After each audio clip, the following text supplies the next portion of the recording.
Hello everyone, I hope you all are doing well. This side Priya Bhatia. And in this specific video, we will be discussing about the very fresh perspective of the concepts of eigenvalues and eigenvectors. I hope you all remember that few days back I have uploaded one video where I have talked about that how the linear algebra concepts are connected with data science. Till so far we have learned about how stats is really important, right? We have seen lot many videos with respect to that part. We have observed crucial concepts that are required to grab the understanding of data science subject per se. So in this specific video, we will be focusing on the linear algebra concept, specifically about projections, linear transformations, eigenvalues, eigenvectors. Try to watch this video till the very end so that you will be able to get a better understanding about how these concepts are very crucial. Let me tell you, these concepts are really beneficial whenever you will, learn about the concepts of machine learning, deep learning algorithms. There are a lot many practical real-time applications of each and every concept. Try to watch and make a documentation of everything with respect to whatever I'm covering up in this specific video. Still, if you have any confusion, any doubt, I am expecting that you will write in the comment section of this video, and definitely I will try to resolve your doubts as soon as possible. With this, let's get started. Today's focus is more about the concept of projections and the concept of linear transformations, where we will talk about eigenvalues and eigenvectors. But before jumping towards that part, let's discuss what is the meaning of projections. What is the meaning of projection? Any idea? If let's say we talk about projections in vectors, what is the significance of that, or what is the meaning of that? For example, let's say you have one vector A available with you, you have one vector B available with you, right? So, in this specific case, the projection of B with respect to A is this specific part. This one. Like, this is the point which I am creating over here, is the projection part. So whenever we are talking about, this is the projection of, this is the projection of B on A. This is how basically we can represent in mathematics. So what is the literal meaning of projections? If you will search in any of the standard books, you will figure it out. It's a mathematical concept having the applications in geometry, in data science, in computer graphics. Now, simple meaning is that somehow we are doing over here the transformation that maps points from one space into or onto other space. That is the literal meaning of projections. I'll give you one simple example. I think that example will be enough to help you understand what I'm trying to convey over here. Uh, I hope that you must have seen that whenever any specific light shines on an object, for example, I have this specific object, and if I will try to throw some light on top of it, what you will see is that there will be a shadow of this specific object in on a surface. I hope everyone sees that thing. For example, let's say you are moving in a dark place, and suddenly there is one beam light which I am pushing you as in front of your body. So what will happen, you will see that your image or your shadow will be visible at the surface. Am I saying it correctly? Is it correct? Right? Have you observed this fact? It's something which I think everyone have experienced in their life, right? So if you will be able to observe this surface where you are seeing that shadow of you, whenever a light I'm throwing on to you, That is what you are calling it as a projection of you, right? Projection of you. This specific concept is really helpful whenever we want to visualize any higher dimensional data, any higher dimensional data into lower dimensions. For example, that object may be in the form of, let's say, 4D, 3D, and so on. But what you are seeing on a surface is two-dimensional data. That is the main significance of what we called as the concept of projection and why it comes into picture. So as soon as you will be able to see a flat surface where your shadow is there, that automatically comes under a two-dimensional data. So whenever we want to convert any specific data from higher dimension to a lower dimension, that is what the concept of projection is all about. Is that concept is clear? It's like, in this specific case, on top of B, I am throwing one light, and when light is coming up, this specific line shadow will be available over here. Can I say this? This specific line shadow will be definitely hover over here. That is why I called it as a projection of B on A. I hope you can imagine this point, what I'm trying to convey over here. So you can imagine, right? I have one line over here. So let me take two pens over here. Let's say this is the A line, this is the B line. Okay. Now what I'm doing is, let's say I am applying a flashlight over here on top of this peak point which I'm talking about. Can I say that as soon as I will apply a flashlight over this specific pinpoint, the shadow of this specific line will be visible over here? The shadow of this specific line will be visible over here. Am I saying it correctly? So let me just stop sharing my screen, and what I'm trying to explain you over here, let me explain it again. So we have 2 points, 2 lines. This is one line, this is second line. And they are inclined with some specific angle. This is what, let's say, theta. Okay?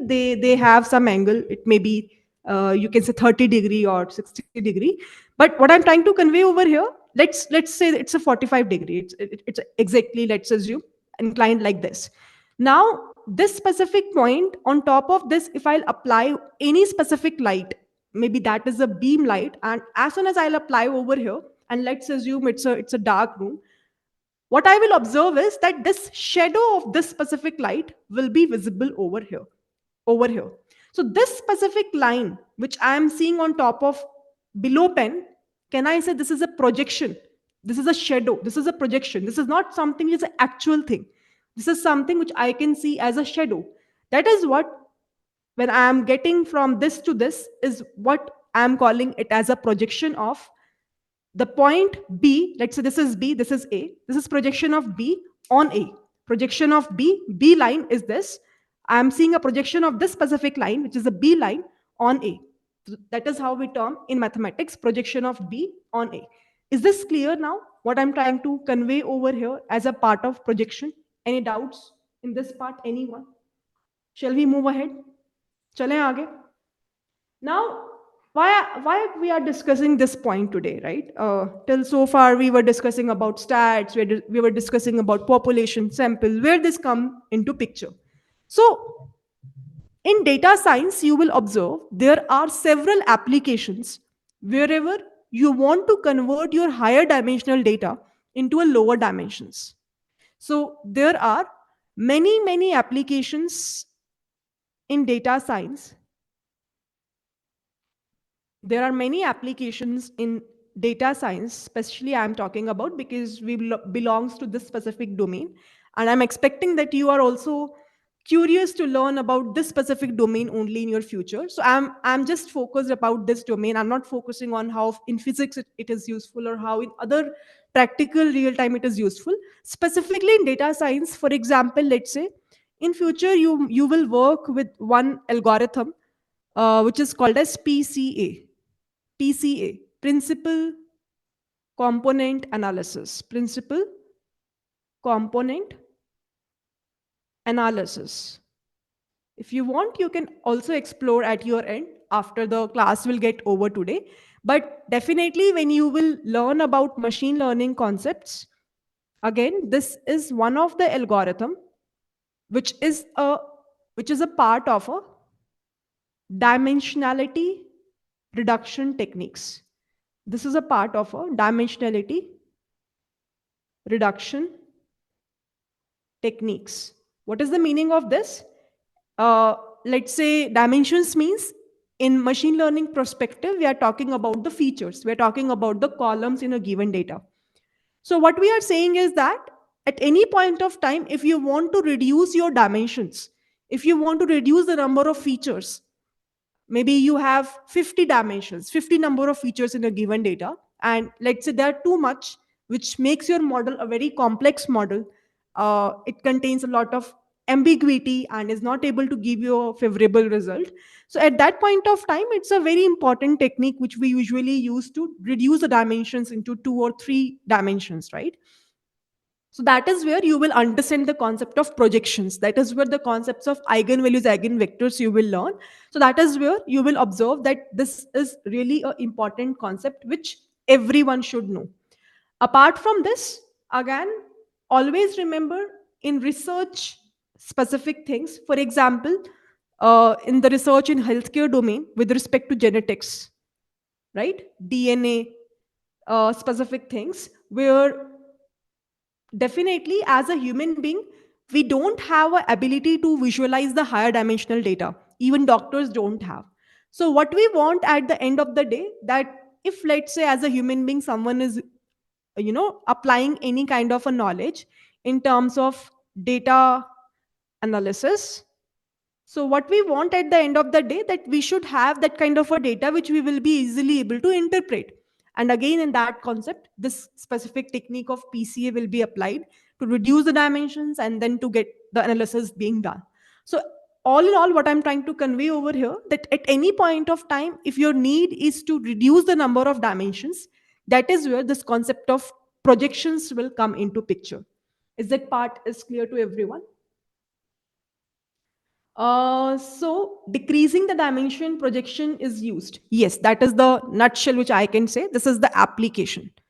So at any point of time, you will observe that we want to reduce the dimensions, maybe to increase the readability, maybe to get the analysis done in a more appropriate manner, maybe to do the training faster. At any point of time, if all these needs will come, you will try to reduce the dimensions, and that is where the concept of projections comes into picture. Will that be okay? Shall we move ahead? Chale aage? Okay, perfect. So now this is projections, that's fine. Now, there are multiple ways via which we are trying to transform these specific things, right? And that is where the concept of linear transformations comes into picture. Linear transformations comes into picture. Now, what is the meaning of linear transformation? Again, all these things you must have learned in your lower classes. So again, if you will try to see this specific definition in the Wikipedia, I'm just copy and pasting over here the definition of linear transformation, and then let's try to see. Thing is, a linear transformation is a function between two vector spaces that preserves vector addition and scalar multiplication. So in the last class, we have discussed about what is the meaning of vector, what is the meaning of scalar, right? So linear transformation meaning that you are somehow applying some kind of a linear operation to transform your data, right? Mathematically, a transformation T from vector space V into vector space W should be linear. And when it will be linear, there will be two conditions.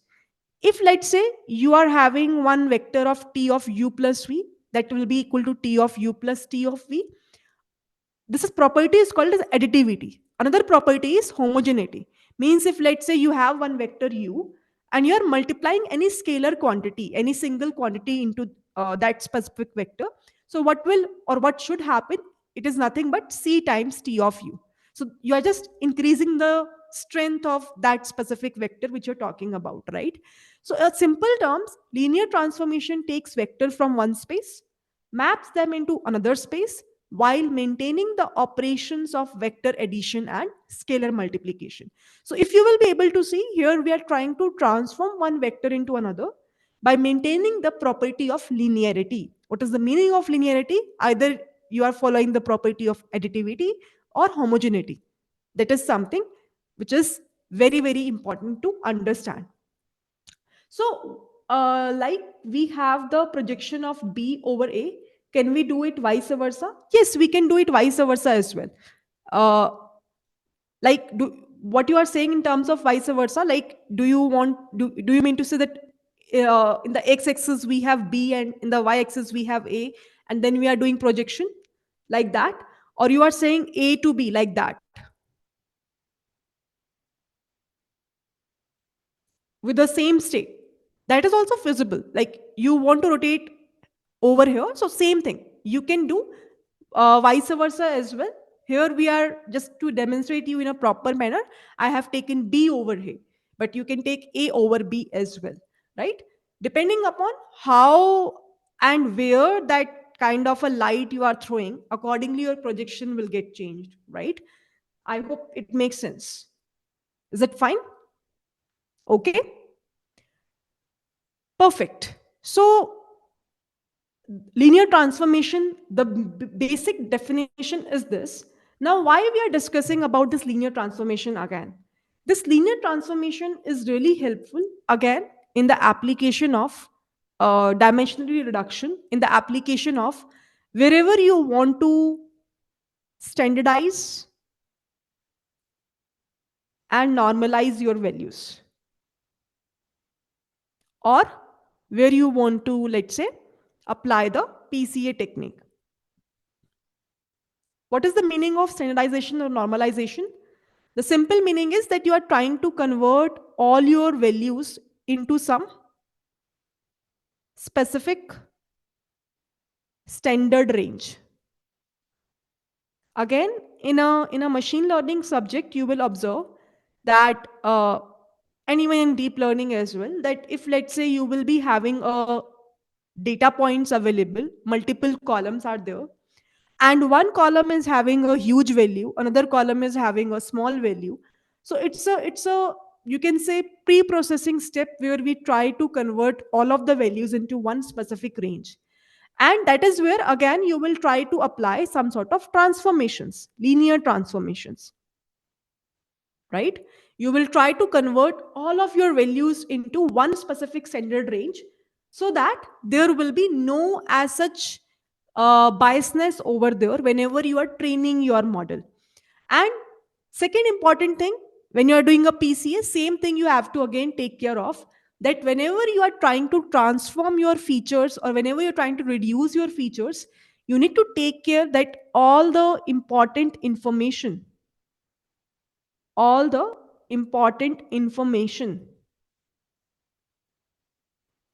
will be or must be retained. That is something which is very, very important. And that is what this linear transformations makes sure. Why we are discussing this and what sense it does makes to us, let's try to understand this visually. And that is where you will understand now the concepts of eigenvectors.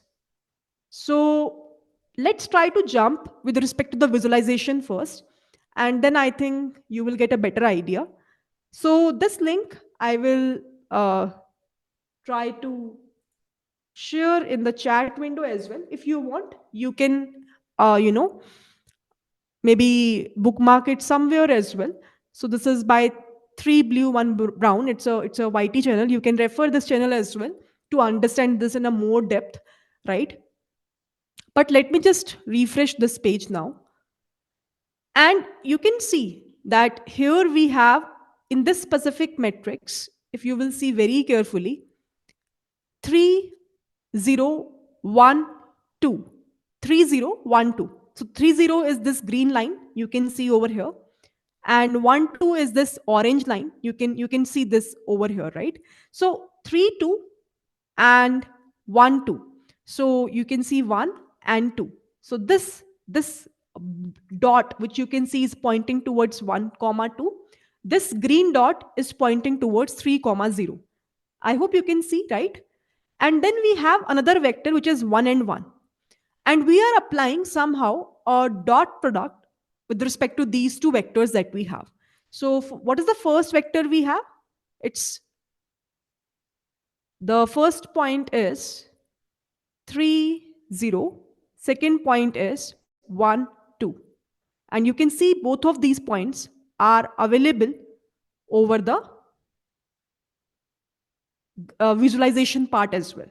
And then I think we have vector as 1 and 1, another vector. If let's say you are doing a multiplication of these two vectors, so what is the answer you will be able to get? How will it be done? I think you all know. I think you all know. In the last session, we have discussed how the multiplication will be done. Anyone who can let me know how we can multiply this?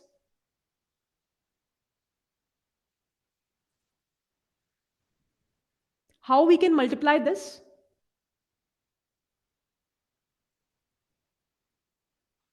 Tell me. You need to take the row and column. So it should be 3 into 1 plus 1 into 1. It should be 0 into 1 plus 2 into 1. And that is where you will be able to get 3 plus 1 as 4, 0 plus 2 as 2. So I think the answer will come out to be 4 and 2. That's a new kind of a vector which we will be able to get over here. Am I saying it correctly? Is this correct way to write it over here? That we will be able to get the answer as 4 comma 2. Now let's try to understand this concept in a lot more detail. How is this happening? So we have 3 0 and we have 1 2. Now if I'll just hover over here and say show vectors, show in and out vector. So as soon as you will click over this, you will be able to see that it will showcase you the vector as well, which is 1 comma 1, which is a yellow color. So I think now you can see on the screen three colors. One is orange, represent 1 2. One is green, representing 3 0. One is yellow, representing 1 1. Is it correct? What is the meaning of linear transformations? I am trying to showcase you now in a visual manner rather than working upon the definition part. So what I will do is I will try to increase this specific part, and what you will be able to observe, as soon as you are trying to increase this value, you will be able to see that this vector which we were having as 1 comma 1 and the line, as soon as you are scaling this value, gets misaligned, gets changed. Am I saying it correctly? This yellow line, when I was not having any transformation, it was pointing to the yellow color dot, right? So it's like we have one vector available over here, one vector available over here, and we said that this is the vector that we will be having. Is it correct? Is it correct? That was the picture we were be able to see. Now I am applying a linear transformation on top of this. Means I want to scale my values. And as soon as I'm scaling these values, what you will be able to observe that this point and this line is not exactly same now. See this, how it is changing. So this is where now my line gets completely changed. Means my dot is somewhere here and my vector is somewhere here. I hope you are seeing this very clearly. Is that fine? Is that okay? Yes? Why we are talking about this stuff? What is the point I want to signify over here? Very, very important. I will do one change over here now and then I will talk about the important point. I am going back and now I am changing this vector position towards here. Exactly at the you can say extreme left. Not here, exactly over here. So my point of vector is also towards left side, and accordingly the value also gets changed. I hope you can see, right? Now if I'll just do the transformation, and I'll keep on doing that,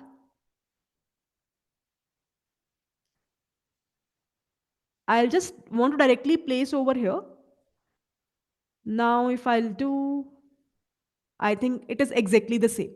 So one thing which you will observe, that in this specific case, when I changed my vector position from middle one to this position, what you have observed, that when you are increasing the scaling part as well, or when you are applying a linear transformation as well, the direction is not changing. Here we have observed, in the first case, number one, direction gets changed.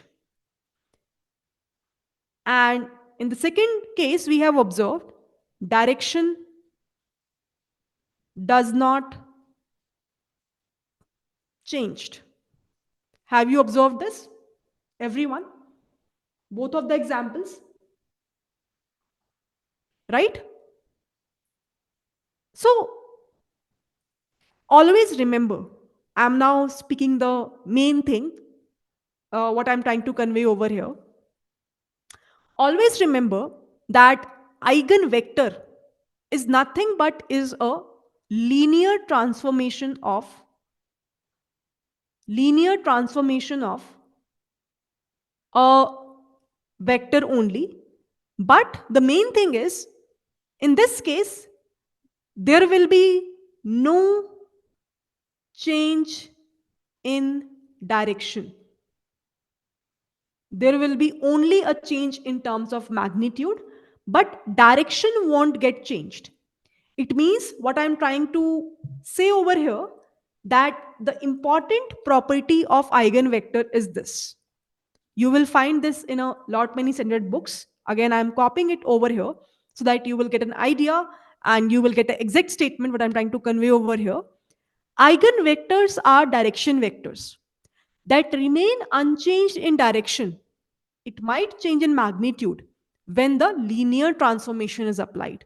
So what I'm trying to convey over here, that this specific position, which is towards the left side, is the eigenvector. But that specific position, so what I'm trying to convey over here, that this is the eigenvector, but this is a normal vector. Normal vector. That is the main difference between a normal vector versus eigenvector. So a normal vector, when you apply a linear transformation, it will change the magnitude and direction.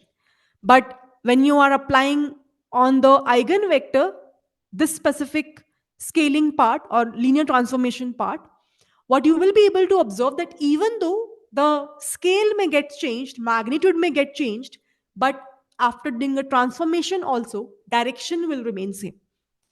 Is that part is clear to everyone, what I'm trying to convey over here? So here, if I will try to now click upon this show eigenvectors, you will be able to see the point more clearly. Show eigenvectors. And now if you will try to scale this, it is showing you two eigenvectors available in this diagram, in this specific matrix. This is the first one inclined towards a diagonal side. This is the second one inclined towards the exact position where I have placed initially the yellow vector. That is why, because this specific was one of the answer of eigenvector, that's why when I have done the transformation, the direction remains unchanged. That's the main reason. Is that fine with everyone? If I will change this vector now, this common vector position over here, and if I'll just apply the transformations, again you will observe direction is not changing because this is a part of a eigenvector. So always remember, any vector, how you will determine if it is an eigenvector or a normal vector? If it is a normal vector, maybe like this, you are having this kind of a vector available. So in this case, when you're applying a linear transformation, direction gets changed as soon as there is a change in a magnitude. But when you are applying a, sorry, when you are applying a same thing over the eigenvectors, let's take that as an eigenvector, which I was talking about in the extreme ends, maybe taking this value over here. So that is where you will observe that because now I have taken this as an eigenvector, when you are doing a transformation, no change in direction you will be able to see. That is the real significance of what we called as eigenvectors. Is that part is clear? Yes, Prabhutva. That is what I have talked about. That in the first case, direction gets changed because it was a normal vector. In the second case, direction doesn't get changed because it was an eigenvector. Will there be any specific number of eigenvector always? No. We will come to this specific point later on when I will showcase you one numerical example of how can we evaluate this. But for now, just grab the property of this, and I think that answer you automatically able to get once we will solve the question. Will that be fine? Eigenvalue I have not touched upon till so far. I have just talked about eigenvector. Is the property of eigenvector is clear? Now, what is eigenvalue is? What is the meaning of eigenvalue? Eigenvalue is with respect to how much scaling you are doing. For example, you are doing a transformation, right? You are doing a scaling of this specific vector. So, how much you are increasing? What is this value? Maybe it is, let's say, I'm saying that you are increasing 6 times, 7 times, 4 times. This is what we represent by lambda. So, how much stretching you are doing in terms of doing a linear transformation? Is it 4 times, 5 times? So, it's a scalar value. It's a scalar value. So, first of all, you need to understand the eigenvector. You need to determine what is the meaning of an eigenvector for any given vectors. And afterwards, once we will be able to get the eigenvector, when you are doing a transformation, how much scaling you are doing, right? We have seen one property that you are trying to apply c times t of u. So you have one vector, let's say maybe vector v, which you are seeing is a eigenvector, and you are applying, let's say, lambda times v to do any kind of a linear transformation. So when I'm talking about this lambda, which is the factor of scaling, is what we are calling it as a eigenvalue.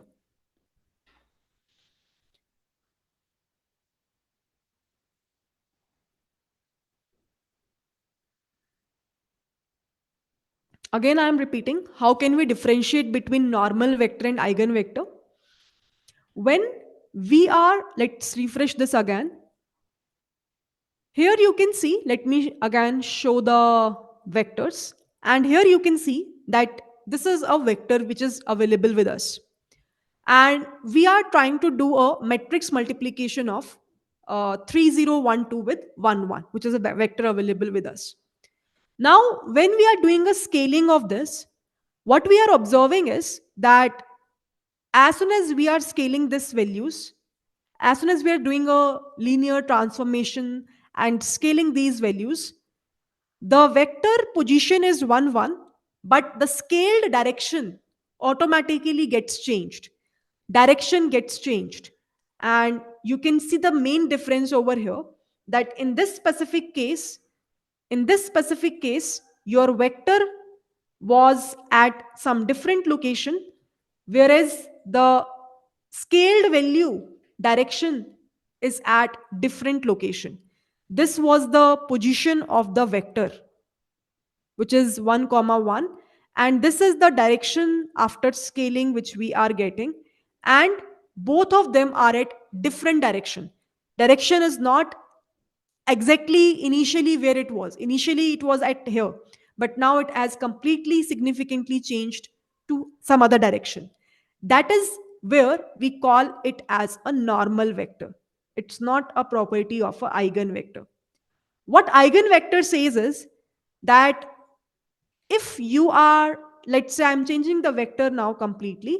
Let's say we are having this vector available, which you know is a part of an eigenvector. Just now I have showcased you, right?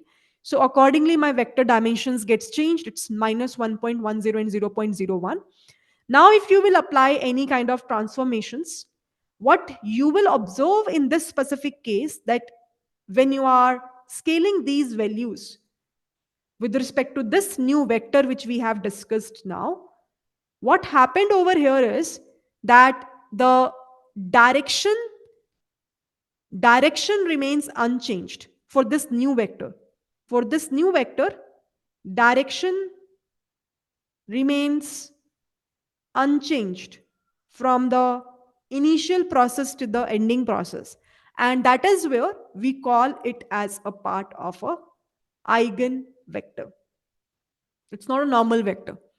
So that is the main understanding which you have to observe in terms of visualization, that which is a normal vector and which is an eigenvector. The property of eigenvector is that as soon as you're applying a linear transformation, it increased in terms of magnitude, but direction will always remain the same. That is the beauty about eigenvectors. So that is what I have mentioned over here to take it as a note, right?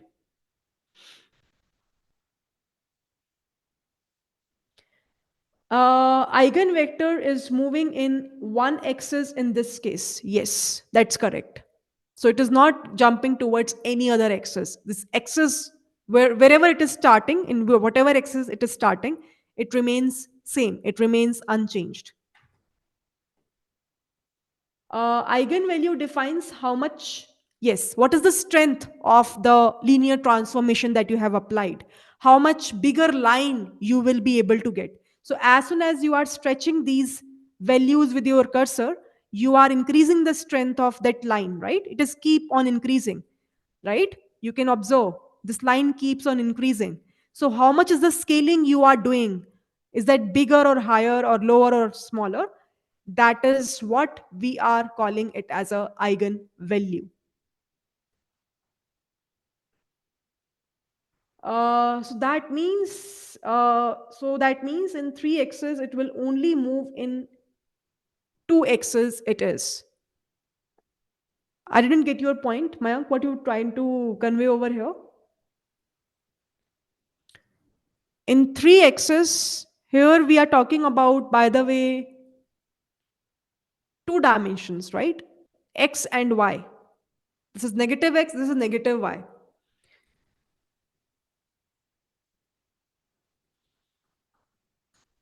In 3D, does the eigenvector will only move in two dimensions?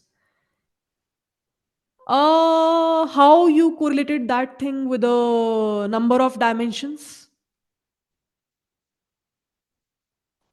Maybe uh, let me just give you a permission to talk, and then maybe I can understand your point a bit. Yes, please go ahead. So basically, ma'am, we can see that we have this, the normal vector is moving in two dimensions in this case, but the eigenvalue is moving in just one axis. So Can you that's why. repeat again what you are saying? So the normal vector was moving in two axes, two dimensions. No, normal vector is not moving in two dimensions. Every vector is moving in single dimension only. It's just that when we are scaling our data, like for example, when we will be having the vector available over here, currently it is at this. So when we are saying vector, vector meaning that it has some value, it has some direction. So currently it is this direction which we are observing over here. But when we are scaling our data, right? So when we are applying a linear transformation, this direction gets changed. It's not that it is now in multiple directions. It is only in single direction, but the position of vector, which was 0.92 and 0.91, and the direction, that is misaligned now. Can you observe this? The alignment is not same. This dot indicates the position of the vector, and the direction of yellow indicates where is the vector direction we have. So they're misaligned now. Can you observe this difference? So direction is one only. It's not that we are saying that it's in a multiple directions, but it's just that as soon as we are doing a transformations, direction completely gets changed or misaligned from the position where it actually started. It started with 0.9 to 0.91, but now when we are doing a scaling, it completely changed its direction. Is it clear? And the slider is representing the scale. Yes, correct. Fine. Okay. Perfect. So, Ma'am, yes. ma'am, I have a doubt. When these inner lines after scaling, these are representing nothing now because after we are scaling, these these inner lines, which were the original lines, these are nothing. Now I was really confused about that. What original lines you're talking about? Ma'am, when it was not scaled, so only two lines, only two axes were clearly visible. These were overlapping. Yes, ma'am, these one. And after scaling these lines, you know, what I mean to say is that after scaling, these lines are uh, uh,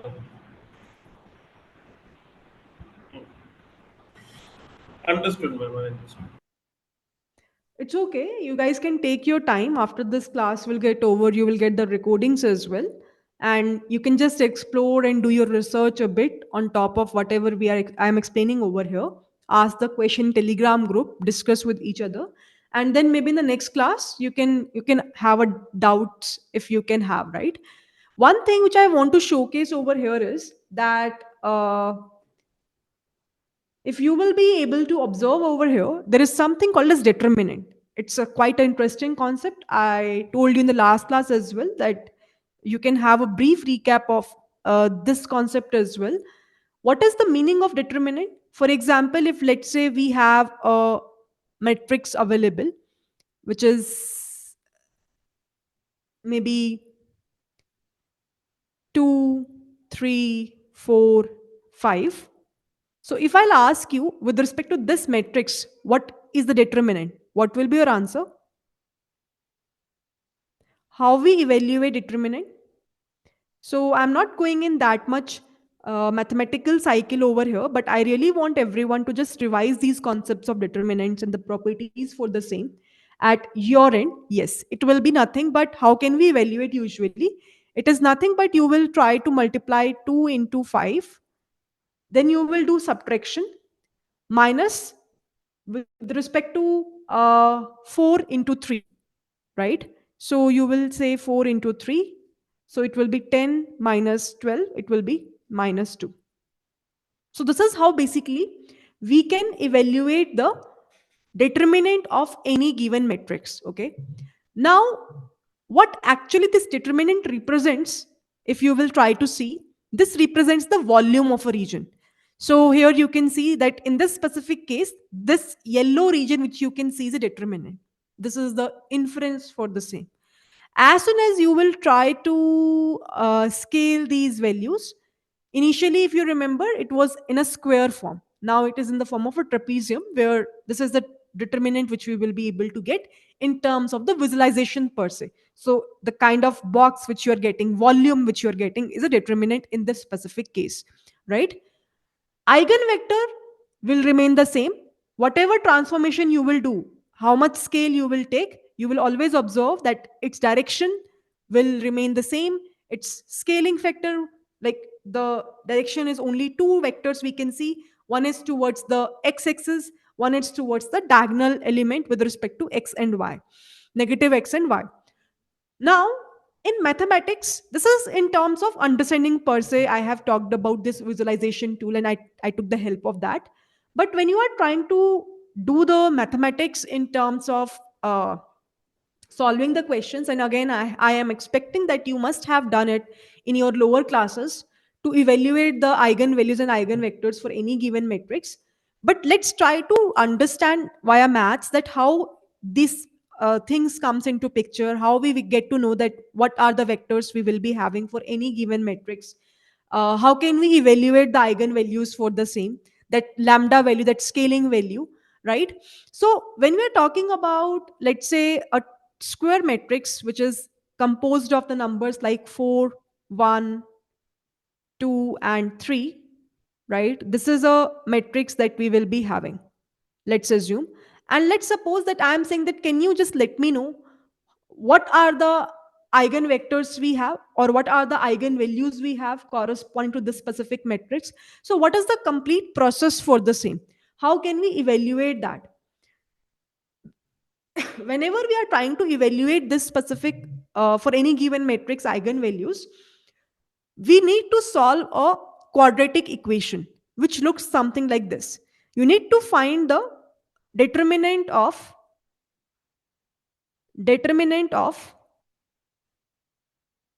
a minus lambda I is nothing but it is called as identity matrix,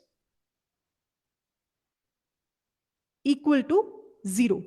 Now how this equation comes into picture, I can give you a brief intuition for the same, but again we will not that much deep dive into it. If you want to explore more about this, again you can refer the references which I already have shared while talking about linear algebra part in the last class. So usually what we are observing over here is that what we want is that the direction will remain same, right? Whatever scaling we will do. So we have a matrix A, we are trying to multiply with vector V, and we are saying that at any point of time, this is a vector V, how much scaling, whatever scaling I will do, direction will remain same. So A V is equal to lambda V. That is the standard set of equation which you will be able to see in lot many mathematical standard books whenever you are dealing with eigenvectors. So this V is something which I am saying is a eigenvector.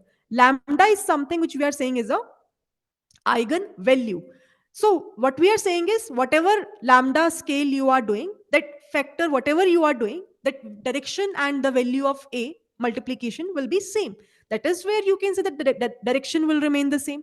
So that is where when you try to solve this specific property, you will be able to get A minus lambda. I is nothing but identity matrix.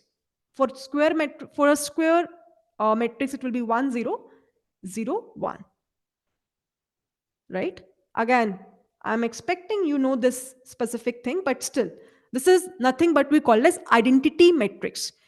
We are saying into V equal to 0. That is something which is the standard set of equation which we will be able to formulate with the help of this specific equation.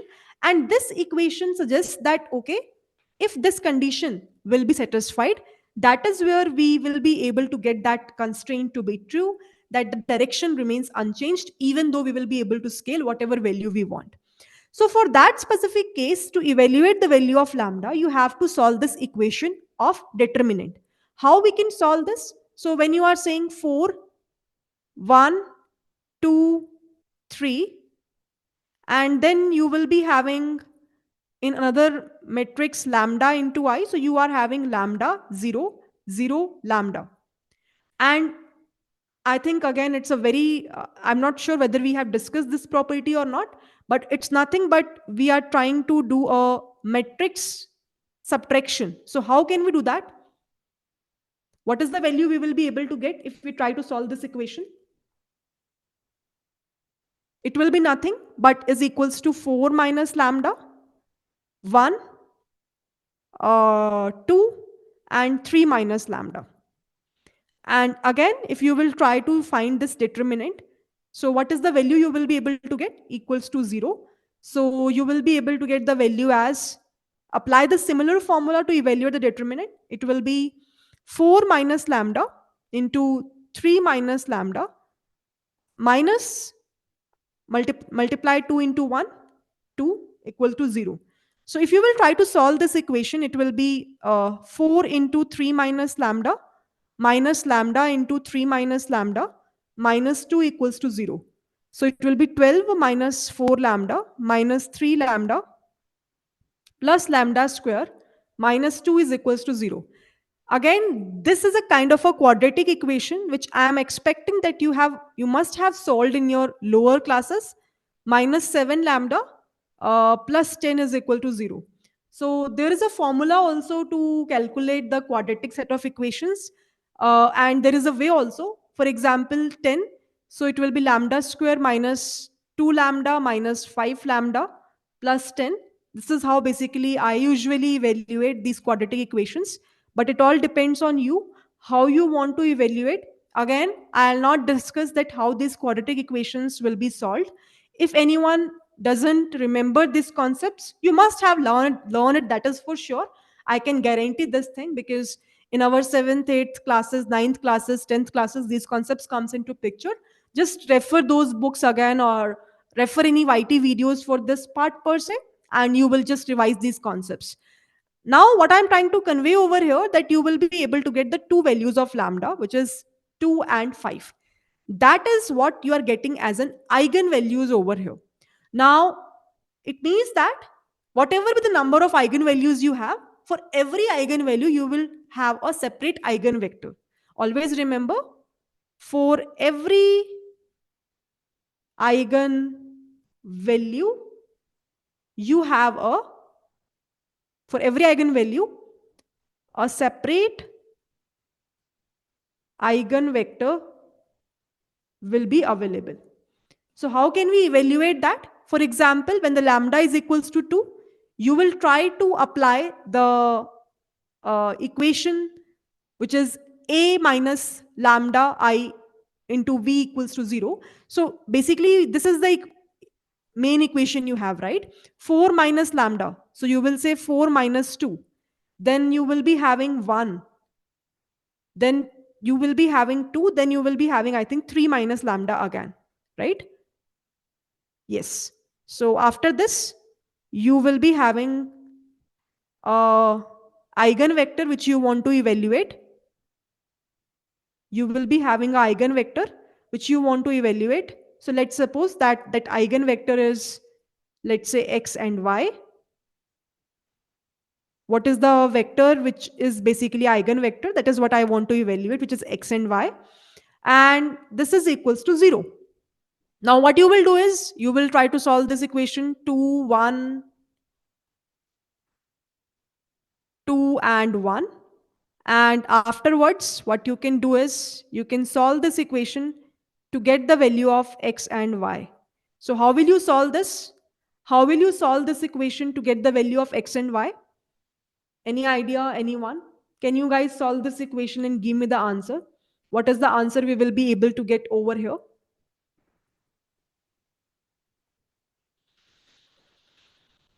Can I say it will be 2x? Just try to multiply these two matrices. 2x plus y is equals to 0.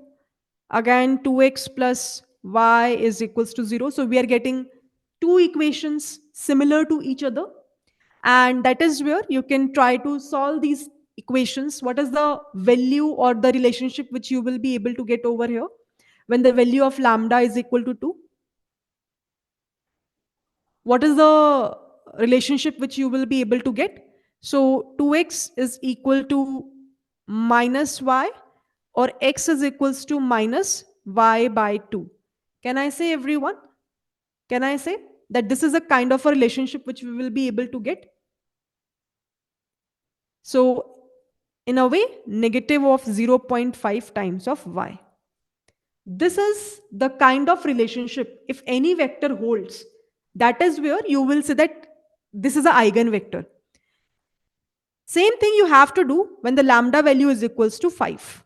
So when the value of lambda is equals to 5, solve the equation same. 4 minus 5, 4 minus 5, then you have 1. Then I think you have 3 minus 5, and here you have 2.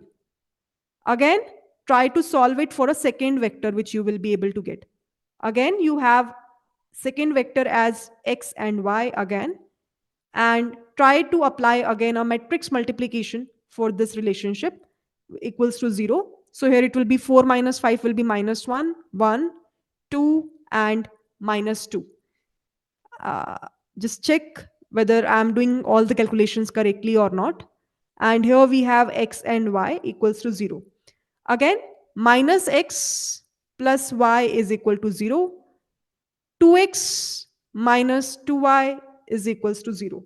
So now what you can do again to solve this equation, what you can do, maybe you can multiply this complete equation with 2. So what you will be able to get, minus 2x plus 2y is equals to 0. 2x minus 2y is equals to 0. So in both of these equations, what is the inference which you are getting over here, right? You are getting an inference that the value of x and the value of y both are equal. If I have to talk in terms of relationship, can I say this is the relationship which my eigenvector holds when the value of lambda is equal to 2? Can I say, everyone? Is it be fine? So we got two relationships. Any vector, when the value of lambda, when you are doing a scaling with respect to 2, the relationship is that the value of x1 will be negative of 0.5 times of y, x is equals to negative of 0.5 times of y. And when the value of lambda is equals to 5, in that case, the value of x is equals to y. So in terms of eigenvectors, there can be multiple possibilities. Maybe the one eigenvector could be where the value of x is also 1 and y is also 1. So will that be a part of eigenvector? Yes, because the value of x and value of y are equal to each other. V2. V2 can be where the value of x is negative 0.5 of y. So let's assume that if I am saying the value of y as 2, see, will this relationship will hold? Where I am saying that the value of x is minus 1 and the value of y is 2. Can we say this? Why we say this? Because y is nothing but x upon minus 0.5. So if y is 2, so in that case, x will hold that minus 1. So will this relationship is correct? So these can be the two possible eigenvectors which we can create, right? So in this specific way, that is a complete mathematical idea behind any of the eigenvectors and eigenvalues. Definitely, when you work with data science specific domain, no one will ask you this much maths, which I'm talking about over here. No one will even ask you that can you just apply the mathematical formulation of whatever things we are discussing today. We already have in NumPy. I'll showcase you that thing also, implementation wise, how we will implement these stuffs. The only thing is, it's just that you should, if you have this understanding, the interpretation for all of these things, then you will always have a bigger advantage in terms of understanding the concepts in a more clear manner. So I'm not saying for the sake of data science per se that you should know that how I'm doing this maths. Already I'm pretty sure, as I'm saying, in your lower classes you already have done this maths, how you find out the determinants, how you find out the vectors, how can we do matrix multiplication, how we solve the quadratic equations. All of these things we already have done. It's not something complex maths which I'm using over here. Whatever things I'm doing over here, I have learned in my lower classes, like in ninth, 10th classes.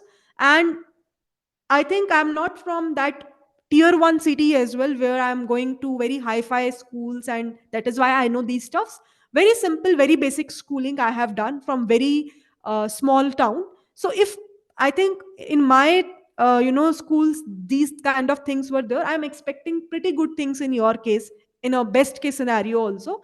So what I'm trying to convey over here, it's just that one time revision is required of these concepts, and it would be great if you can do this at your end. In terms of understanding, it is really really important. As I told you, the application lies in a lot more domains. Specifically, whenever you want to reduce the dimensions from higher dimensional data to a lower dimensional data, This is where these things are very, very helpful, right? Now ask me if you have any doubts. Otherwise, I will proceed ahead in terms of doing the implementation of whatever things we have discussed. Uh, I think doubling, which Mayur have asked, you can do. Otherwise, you can solve in this equation itself, right? Minus x is equals to minus y. Negative sign will cancel out and x is equals to y. Or you can solve the second equation also. 2x is equals to 2y and x is equals to y. Again, you will be able to get as a relationship. AV is equals to lambda V. Again, I am repeating this part. So AV is nothing but this. This 3012 is A matrix. V is the vector which we were discussing, right? A into V. A into V. Now I am saying that this is equals to lambda into V. So A is the matrix, input matrix which you will use, which contains two vectors. One is at maybe x and y axis. So A is a matrix that you have. It's a square matrix which you are using. After that, V is the vector, which is the important thing, which we have to understand, right? Now, if this is a vector and we are saying this vector is a eigenvector, so it means that when we are multiplying this vector into a lambda value, means when you are doing a transformation, linear transformation, when you are scaling, right, the direction will remain same. So that is why equal to each other. So these two values, A into V, should be equal to lambda into V. If they are not same, directions are not aligned, then that equivalent symbol should not be there. So I am considering it as a property of a eigenvector. So if your vector is an eigenvector, then it should hold this specific property. And from this equation itself, we come to the equation of solving for a determinant, finding out the eigenvalue, and then the eigenvector. Because as soon as you will take this towards the left side, you can take a minus lambda into I, common value as v, equal to 0. This is the characteristic equation which we are solving to evaluate this eigenvector, right? Once we are aware about the value of lambda. Once we are aware about the value of lambda. See, one possibility of this v is, so we want this equation, the product of a minus lambda into I into v should be equal to 0. One possibility of this value equal to 0 will be that v should be equal to 0. If the vector v is 0, in that case, this equation will be satisfied and we will be able to get the answer as 0. But we want a non-zero vector. That is the main thing, right? We want a non-zero vector. And that is where we call it as an eigenvector. So which is specific eigenvector we have which holds this property? So that is the main idea via which we start proceeding our maths and we start solving our equation. So that is the whole idea with respect to this conversation which I have made over here. Let me just go back and check whether I have covered up everything or not. Yep, ask me a doubt. Maybe let me check any other doubt I am missing over here.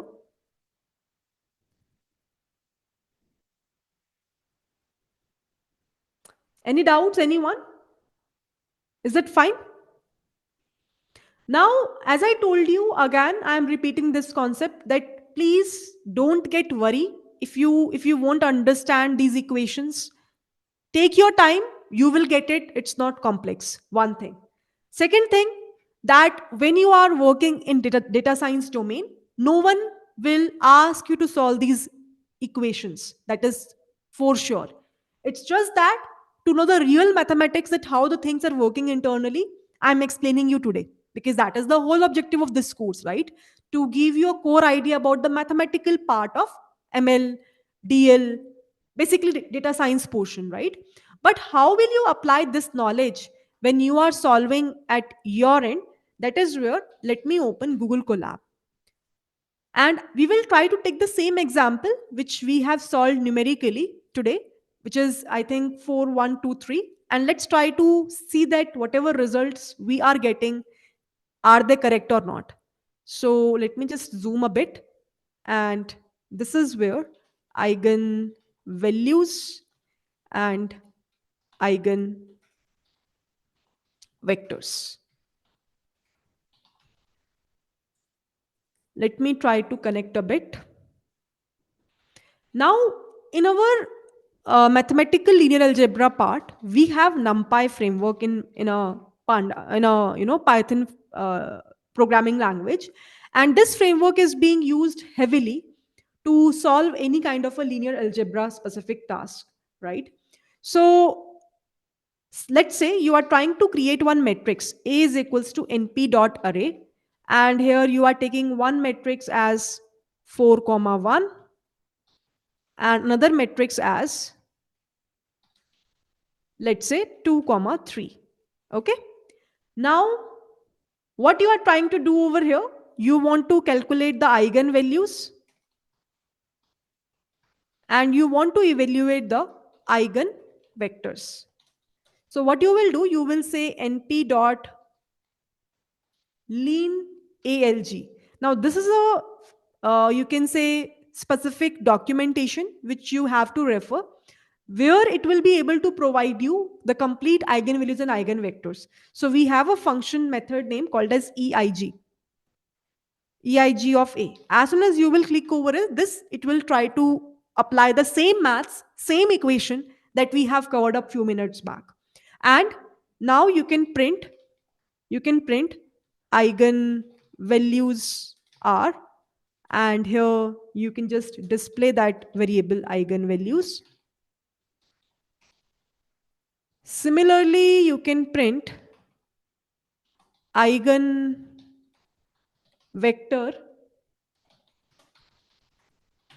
r. Similarly, you can display eigenvectors. And as soon as you will display this, you can see the answer. You can see the answer, right? So let me do a bit over here. Let's put in the next line. So you can see over here that we are getting a eigenvalue as 5 comma 2. As I told you, now we have 5 and 2. So we got two relationships. One is with respect to 5. I think the relationship was that with respect to 5, it should be equal.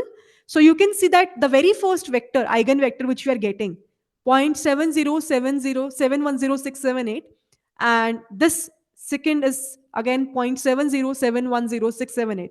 X is equal to y. So with respect to this eigenvalue 5, this is the eigenvector, which does make sense because the value of x and the value of y are equal to each other. When the value of lambda is equals to 2, the second relationship which it holds should be that the value of x is minus zero point 0.5 of y. So if you will try to see, if this is x, this is the y. So you can again imagine, multiply it with 0.5. I think you will be able to get this value only. So this is where it is trying to hold this relationship. Is that part is clear to everyone? Shall we explore? Can anyone recheck that this relationship is correct or not by doing a multiplication with 0.5? Or shall I do over here into 0.5? Wait. I think I'm doing it wrongly. This should be multiplied. X is equals to, yeah.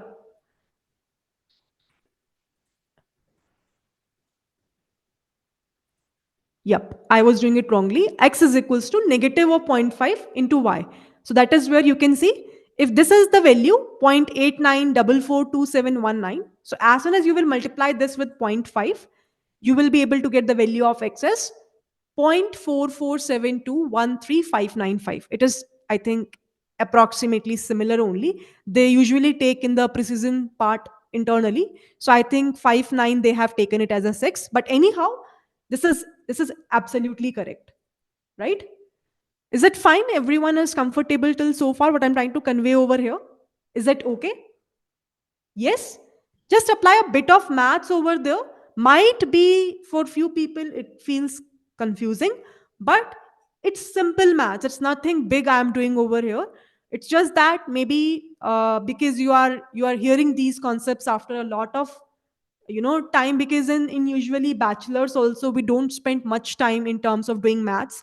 Last time I think you have done a proper maths in your classes itself, right? In your lower classes, where mathematics was a very important subject and we used to pay attention over there. After that, once we went to college and once we start doing industry work, I think mathematics is something we we left behind, and we don't usually focus solving these equations and trying to deep dive into it. But again, if you will be able to observe all of these concepts that we are learning nowadays, maybe related to data science, maybe related to physics, maybe related to DSA, somehow you will be able to observe that maths is the core idea. Just if you will just go deep dive into it, everything will start making sense to you. Okay.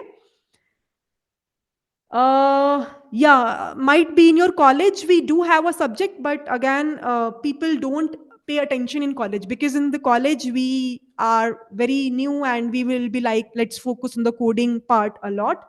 We try to focus more on implementing stuffs rather than focusing on the mathematical side, right? That is why if you will ask many learners with respect to DSA, they know the data structures, they know the algorithms, but if you will start asking to them the mathematics related questions, like bit manipulation is one of the important topic, right? uh, they won't be able to do well over those topics, because again, mathematics is something which comes into picture in those specific aspects. So that is the main idea, that focusing on maths also plays a very important role. And I think this course will be beneficial specifically for those people who wants to further study machine learning, right? Because those people who already have studied, they must have now realized this thing, that okay, we have learned some concept, but today we get to know the exact maths behind that. And I will highly suggest those people who were a part of my ML course, today just go back and rewatch the recording of PCA. You will get another level of understanding now, because in PCA, when I was discussing these concepts, I don't think I have went in that much detail, isn't it? Have I explained you these concepts in the PCA explanation in that course? I don't think, right? So I have just showcased you that okay, this is the concept, this is how we can evaluate, apply this formula. I think I have just showcased you this specific stuff, that this is where we will be able to get it. I'm not exactly remembering those things, but I'm pretty sure, because when we're focusing on ML, focus is just on ML, not on maths. Because this course is for maths, that is why I'm going in this much dive in the very first session of mine with respect to the mathematical part, right? Um in Lean Elk, NumPy documentation, you can just refer, just explore what are the things we have, right? This is the complete documentation which you will be able to see. For example, at the rate operator. What is the usage of this? Any idea, anyone? Have you used this operator? At the rate? Matrix multiplication, very good. So usually when you do normal dot product of two arrays, so there is a difference between a dot product and matrix multiplication, right? For example, let's say you have two matrices, 2, 3, 4, 5, and you are saying that I am doing a dot product. So you are using a dot product, and then you are applying a another matrix, maybe 1 and 2. Or let's say you have again 2 cross 2 matrix, 1, 2, 3, 4. When you are saying that I am using a dot product, so what internally will happen in NumPy if you're using this dot product function? It will simply multiply 2 into 1, 3 into 3, 4 into 2, 5 into 4. You can check it out and explore it on your own. But when you apply at the rate symbol, right, between these two matrices, you will get the actual matrix multiplication, like the way we do, right? Actual matrix multiplication. Now, it all depends on your need, but always remember, for every specific operation, there is a different operators. So when I'm saying actual matrix multiplication, like the way we do, right? It will be 2 into 1 plus 3 into 2, 2 into 3 plus 3 into 4, 4 into 1 plus 5 into 2, 4 into 3 plus 5 into 4. So if you want this kind of a matrix multiplication in NumPy, what is the operator we have to use? If we want to do simple dot, what will happen in the dot product. So many people don't know the difference between this specific function, dot product of two arrays, versus the matrix multiplication. So you should know that. Similarly, you can explore all of these things, right? Mul is the new NumPy framework when it came. This is the function we have nowadays to compute the matrix product. There is somehow tensor also they are using, but don't go into that part. I think when you will start exploring towards the deep learning stuff, that is where you will be able to get a better understanding. For now, I think if you will be able to understand till this specific unit also at your home, just try to explore these initial functions until linalg.metmul at your home. That is your today's task in this documentation. Implement these functions and try to get the appropriate output. You can refer a GPT platform, you can refer any YT video. Just try to explore these functions, that how with the help of NumPy we can do these implementations. Below one, you can just for now skip. Again, you can do this one also. So whatever function is starting from lin alg means linear algebra specific functions I want you to implement. Matrix power. So what it will do is it will raise a square matrix. For example, if you want any matrix power of 2, like you want a double squaring of that, so that is where we can use this function. Again, linalg.cross. This is also I want you to implement. So today's task for you all after this session will get over is that in the documentation, wherever the functions start from linalg dot, whatever be the functions you will be able to see. For example, in my live session, I have just covered up EIG to get the eigenvalue and eigenvector. There are other operational functions we have to do the dot product, to do the matrix multiplication, cross multiplication, raised to the power n. So all of these functions I want you to implement in a collab file. Just try to implement all of them in a Google Colab, and you can take any of your dummy metrics as your in your driver code. It doesn't, I don't care about that. I just want to see the application of every function. So just try to make it in a more structured manner. Whichever person's file I find it more suitable, I will try to attach that file in the dashboard as well. So one thing you have to make sure whenever you are doing your work, important, because I have reviewed your task, few things which I found it important to talk about. Whenever you are doing any implementation, always have a textual box in your collab file and make it in a bold what you are doing. What you are doing. It should be clear to everyone. If anyone see these practices, okay, here to you are just doing a assignment, right? What does that matter? But in future, when you are going to the companies, you're writing your code, other people should be able to understand your code. You have to write in such a way. So it should be important that you should highlight that what you are doing in your work. That's the important thing. That is where in a collab file we have a textual box. For example, today I give you one task. Now you have to showcase that, okay, this is what the implementation I am doing over here. Then the actual code block you have. Now, when you are writing your code, always make sure you should always specify the comments. Driver code should be visible. Hashtag driver code. You should write your own metrics. Everything should be in a proper structured manner where I can clearly see that, okay, this person does have this kind of intention to do. And the last important thing, you have to, when you are delivering your work, output of your code should be visible to me. I don't have to be very frank this much time. I will, click on the run connect button. I will connect your file firstly, and then I will try to run your code, and then I will check that whether this is giving me the appropriate output or not. I think this is something which you have to understand, right? Somehow I am trying to find the time to review your task, and I don't genuinely want to waste my time as well as your time, because time is precious for everyone, right? I don't want to give you a feedback that please again rework on this task and then give me again, then I will open again, I will check again, and again I'll provide you the feedback. I want one time itself you will give me that kind of a task in which I will genuinely give you a feedback that this is where you are going wrong in terms of logic. For that, you have to share me that kind of work as well, right? So these three things are the important parameters when you are sharing your work. Everything should be properly in a structured manner. Also, please try to save or document your work somewhere. Better idea could be, I always say, GitHub repository is the good idea. You can, because it's not for me, I'm saying it's for you. In future, at any point of time, you are learning something new, and you know that to learn that subject I need the knowledge of what I have covered up in my stats course. So you can directly go there and you can refer it over here. I think Mayur is maintaining a proper structured GitHub repository. You can refer his repository. uh, Maybe you can ask from him if you need any help. But what I'm trying to convey over here is that please try to have a proper structured manner all the notes available.